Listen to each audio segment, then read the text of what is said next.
First, let me address, if I can, the issue of the Dreamers. And it's one that I've spoken to many times before, and I'd like to address at this point. On September 5th, about 7 weeks ago today, Attorney General Jeff Sessions announced the Trump administration's repeal of the Deferred Action for Childhood Arrivals program, better known as DACA.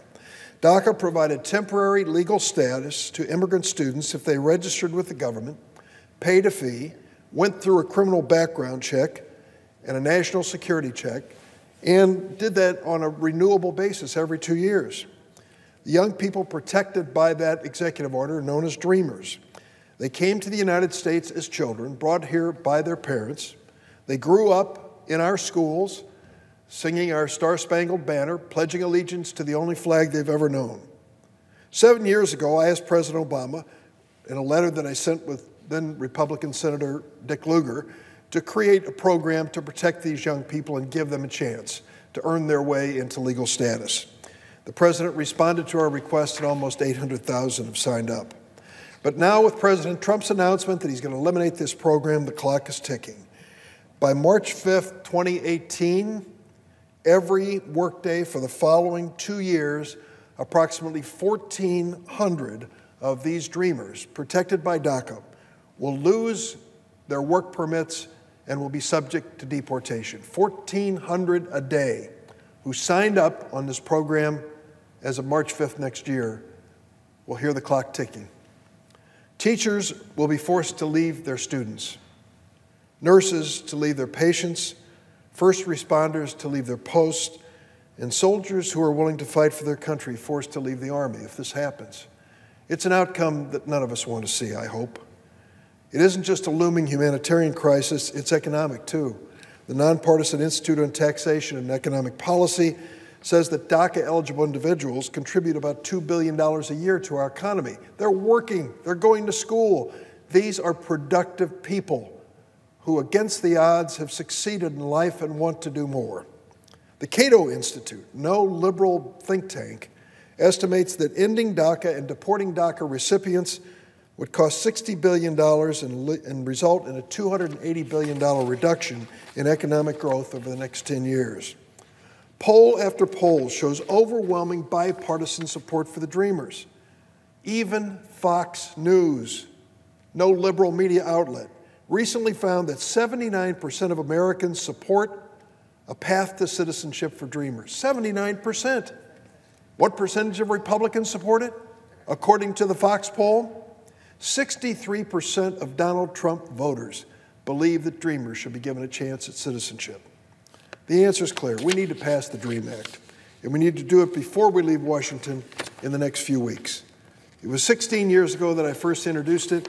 We've had our ups and downs. We've passed it sometimes on the floor of the Senate, then again in the House of Representatives, but never quite at the same moment so that it became the law of the land.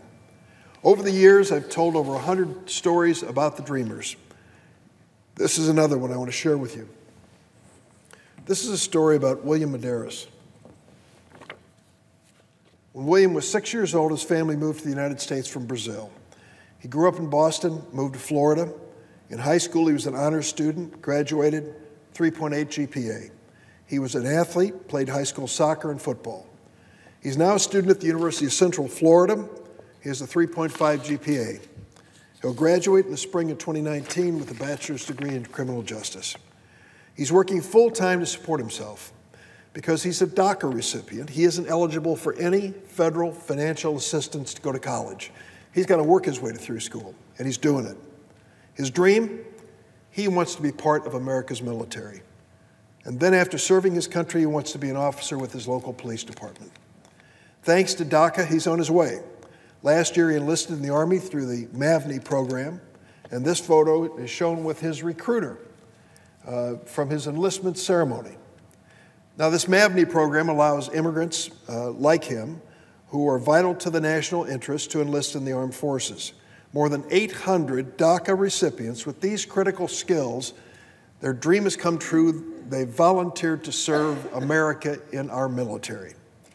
Now, some Trump administrations have claimed that DACA recipients are taking jobs away from Americans, but William and hundreds more like him have vital skills that our military desperately needs, and they want him to serve our country.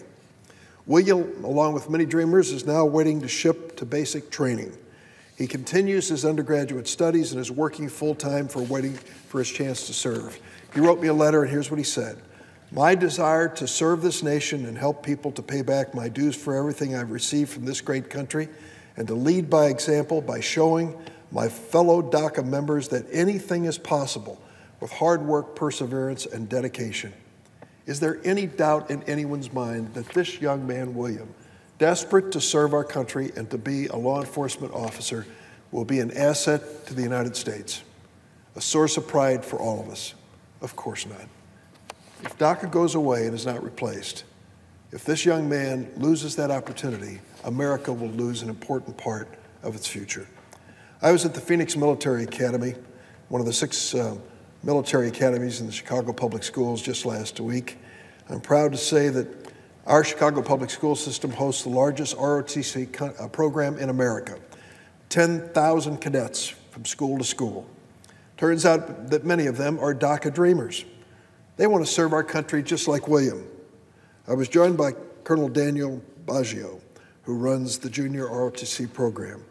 His grandfather was an immigrant who served in the U.S. Army during World War I, and Colonel Baggio certainly understands the important role that immigrants have played in our armed forces. William Medeiros and other dreamers have so much to give America, but without the DREAM Act, William and hundreds of other immigrants with skills that are vital to the national interest will literally be kicked out of the Army. Thousands of junior ROTC cadets in Chicago will never realize their dream of volunteering to enlist in America's military. They want to serve. They're willing to risk their lives for our country. How can we let them down? When we introduced the DREAM Act, Senator Lindsey Graham, Republican of South Carolina, said, and I quote, "The moment of reckoning is coming. It's coming in a matter of days and weeks. I implore my colleagues on both sides of the aisle, don't let that young man down. Don't let the hundreds of thousands down who just want a chance to prove themselves and earn their way into legal status. We can do this." Many people are skeptical as to whether Congress can get anything done on a bipartisan basis. I'm not skeptical. I believe it can. I believe that we can work together. I've been sitting down with a lot of conservative Republican senators in my office, senators I never dreamed that I would be sitting with, discussing this issue. And now we want to make sure we get this job done.